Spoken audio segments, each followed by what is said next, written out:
the Lamborghini Gallardo Superleggera. Allow me to translate. The Lamborghini Gallardo Superlight. This latest Gallardo is a result of my two favourite modifications. Less weight and more power. There are carbon fibre trinkets dotted around, from the wing mirrors to the diffusers. Even the door panels are carbon, with handles swapped for straps.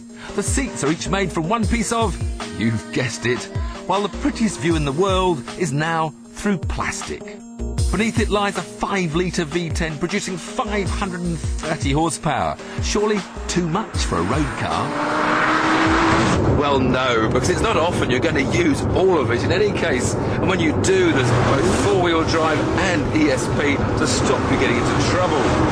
You can have either a manual or an e-gear box that this one's got. But to be honest, when you're just cruising along, it's simpler just to leave it in auto and let the changes be done for you, which they do if you use just a quarter of a throttle at about 4,000 RPM when they change gear without you hardly noticing it. It's all very smooth and civilised. The trouble is, when you're cruising along, your eyes tend to drop from the wonderful Alcantara and sporty carbon fibre down to discover the rather incongruous Audi centre console, which of course reminds you who owns Lamborghini nowadays.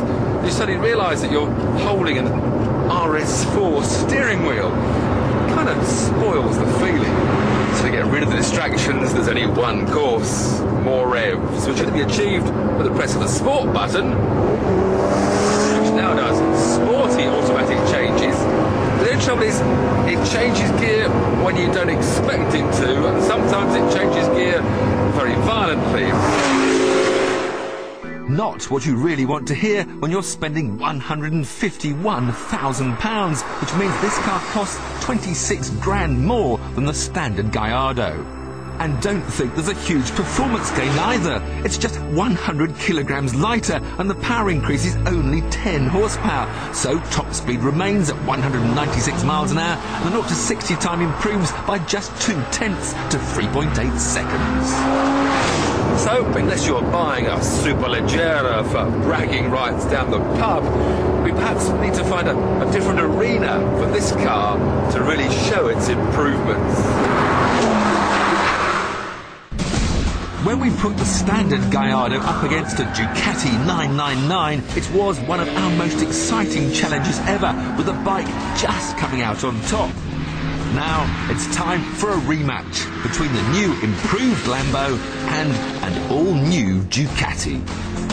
The 1098 is the most powerful production V-twin on sale, with 160 horsepower. It has a top speed of 180 miles an hour.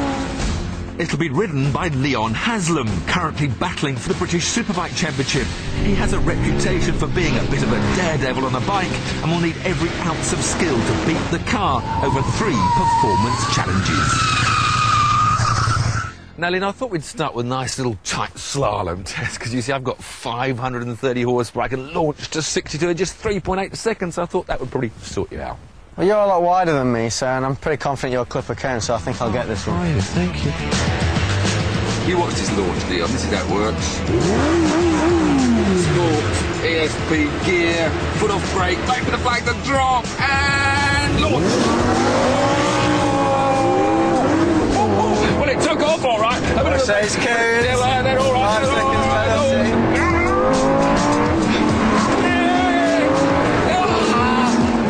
That was a good one there, Leon. So, a blistering 14.01 seconds for me. Can the bike beat it?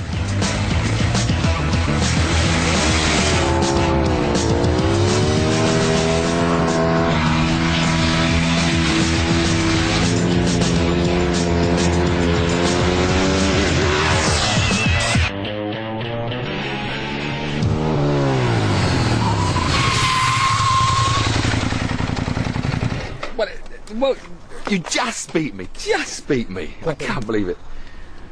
By nearly 3 seconds. But come on. I told you. How about stopping? Now, you can't stop very well. Only 2 wheels.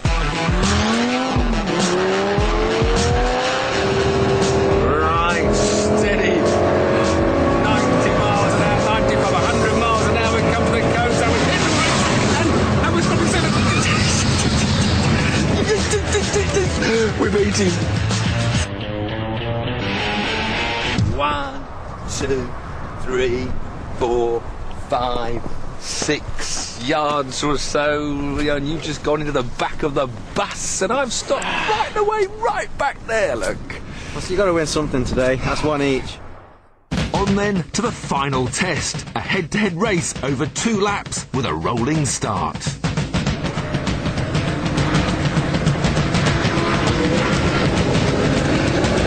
Just a nice steady out lap, Leon. Nothing to worry about. It's the race starts when we come back to the start-finish line. Or if you cheat a little bit, the race starts now. Oh, that caught him asleep. Oh, this ruse could work.